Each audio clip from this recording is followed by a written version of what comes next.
একটা মেয়ের জীবনে অনেক অনেক বেশি টাকা থাকার চেয়ে চরিত্রবান কেয়ারিং একটা হাজবেন্ড থাকা অনেক বেশি দরকার। কারণ একটা মেয়ের জীবনে কিন্তু খুব বেশি চাহিদা থাকে না। একটা মেয়ে সবসময় চায় তার হাজবেন্ড তাকে বুঝুক, তাকে ভালোবাসুক, তাকে আগলে রাখুক, তার মান অভিমানগুলো বুঝুক, তার একটু যত্ন নিক, আর শুধুমাত্র তার প্রতি আসক্ত থাকুক। যেই মেয়ে দুনিয়াতে ভালো এরকম একটা কেয়ারিং চরিত্রবান হাজবেন্ড পেয়েছে, আমার মনে হয় না তার এই দুনিয়াতে আফসোস করার মতো কোনো কিছু আছে। আসসালামু আলাইকুম এভরিওয়ান, দিস ইজ তামান্না। কেমন আছেন সবাই? আশা করছি ভালো। আজকে আপনাদের ভাইয়ার সাথে বের হয়েছি, কিছু কেনাকাটা রয়েছে সেগুলো করব আর একটু ঘোরাফেরা করব। তো প্রথমেই হচ্ছে এটিএম থেকে টাকা তুলতে গেলাম, বাট কোনোটাই খোলা ছিল না। আর মাসের শুরুতে হয় অনেকগুলো এটিএম এ টাকাই ছিল না, অফ ছিল।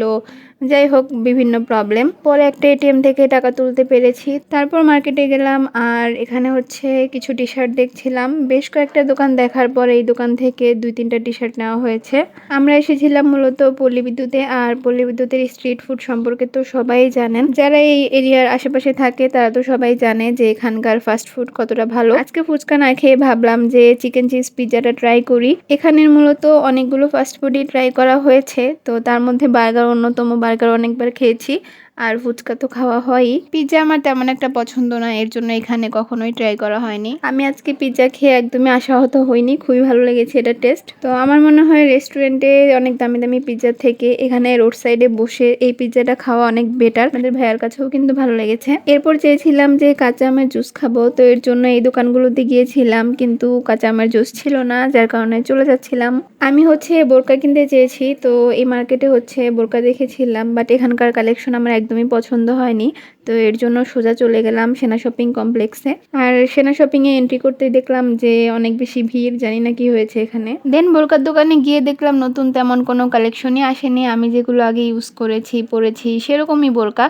তো দেখে অনেক খারাপ লাগছিল যে বোরকা হয়তো নেওয়া হবে না। তারপর আপনাদের ভাইয়ার এটা চোখে পড়লো যে এটা ভালো লাগছে, আর দেখলাম এই কালেকশনটা আসলেই নতুন, এটা আগে ছিল না। আর এই বোরকাটা ছিল দুবাইয়ের কালেকশন, আর ফেব্রিক্স ছিল ঝুম। তো ওনারা বলছিল যে ঝুম ফেব্রিক, যেহেতু আগে চেরি প্লাস হচ্ছে অন্যান্য ফেব্রিক্সে পরা হয়েছে, তো ঝুম ফেব্রিক্সটা একটু আনকমনই লাগলো। এই বোরকার 3-4টা কালার ছিল, কিন্তু তার মধ্যে আমার এবং আপনাদের ভাইয়ার দুইজনের এই কালারটা অনেক পছন্দ হয়েছে, তার জন্য এই বোরকাটাই নিয়েছি।